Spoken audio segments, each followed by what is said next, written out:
शहर के किसानों को नोएडा अथॉरिटी दिवाली गिफ्ट देने जा रही है। जी हां, कई सालों से किसान अपनी समस्याओं को लेकर लगातार अथॉरिटी का घेराव कर रहे थे। कभी धरना प्रदर्शन कर रहे थे तो कभी भूख हड़ताल, लेकिन ना तो अथॉरिटी और ना ही सरकार उनकी मांगों पर ध्यान दे रही थी।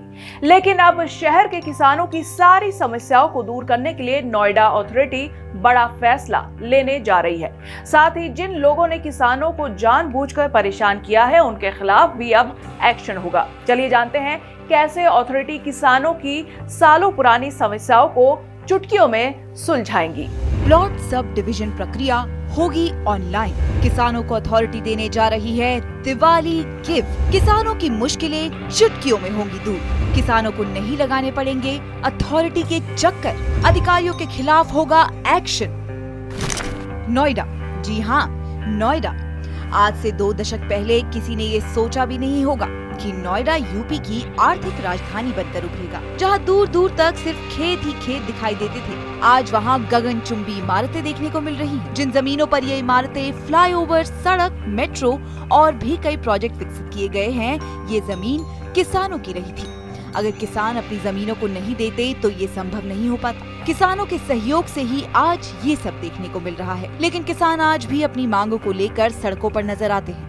तो कभी गौतम बुद्ध नगर में किसान अपनी मांगों को लेकर कलेक्ट्रेट ऑफिस का घेराव करते नजर आते हैं।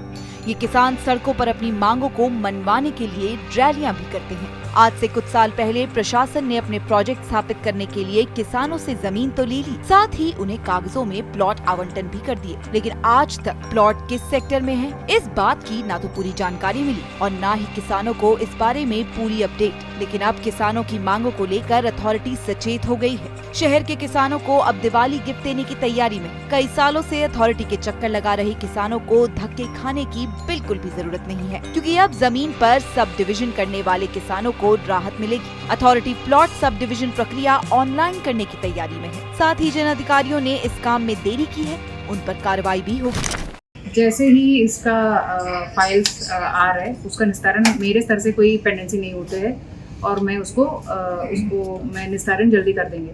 और ये भी हमने ये एक प्रयास कर रहे हैं और सीईओ सर के माध्यम से कि हम इसको ऑनलाइन प्रक्रिया करना चाहते हैं कि एप्लीकेशन करने के लिए हम इस पर भी विचार कर रहे हैं, ताकि ऐसा है इसका लाभ किसान भी हो सके। हम ये प्रयास कर रहे हैं कि जितने भी लंबित प्रकरण है और जितने लोगों ने अप्लाई कर दिया उसका पूरा एक सूची बना रहे, कितने दिनों से लंबित है उसका भी हम डिटेल्स मांग रहे हैं। और अगर अनावश्यक रूप से बिना किसी कारण का लंबित कर रहे हैं उनके विरुद्ध कार्रवाई करेंगे, मगर किसान का पार्टीशन हम करवा देंगे। प्लॉट सब डिविजन प्रक्रिया ऑनलाइन होने से अथॉरिटी और किसानों दोनों को ही राहत मिल जाएगी। ना तो किसानों को अथॉरिटी के चक्कर लगाने पड़ेंगे और अथॉरिटी को भी राहत मिलेगी। इसके अलावा कई समय से अथॉरिटी के अधिकारियों पर आरोप लगाए जा रहे हैं कि भू माफियाओं के साथ मिलकर सरकारी जमीन का यूज किया जा रहा है। भू माफिया सरकारी जमीन में कई फीट तक गड्ढे कर रहे हैं। लोगों का कहना है कि ये सब अथॉरिटी के अधिकारियों की मिलीभगत से हो रहा है। सूचना मिलने के बाद अथॉरिटी ने ऐसे लोगों के खिलाफ FIR दर्ज करवाई है। साथ ही मिलीभगत करने वाले अधिकारियों के खिलाफ सख्त से सख्त एक्शन लेने की तैयारी में है। जैसे जानकारी मिल जाती है,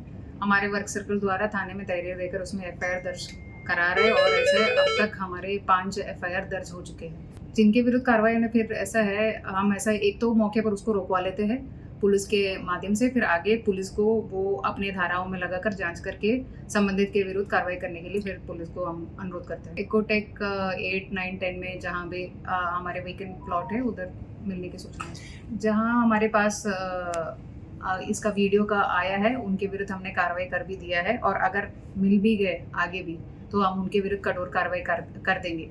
एक आध लोगों को उधर से वर्क सर्कल से हटा भी दिया गया है जैसे शिकायत मिल गई। आपको कैसी लगी अथॉरिटी से जुड़ी ये अपडेट, हमें कमेंट सेक्शन में जरूर बताइए। बाकी नोएडा से जुड़ी हर खबर के लिए फॉलो करें हमारा चैनल आज का नोएडा।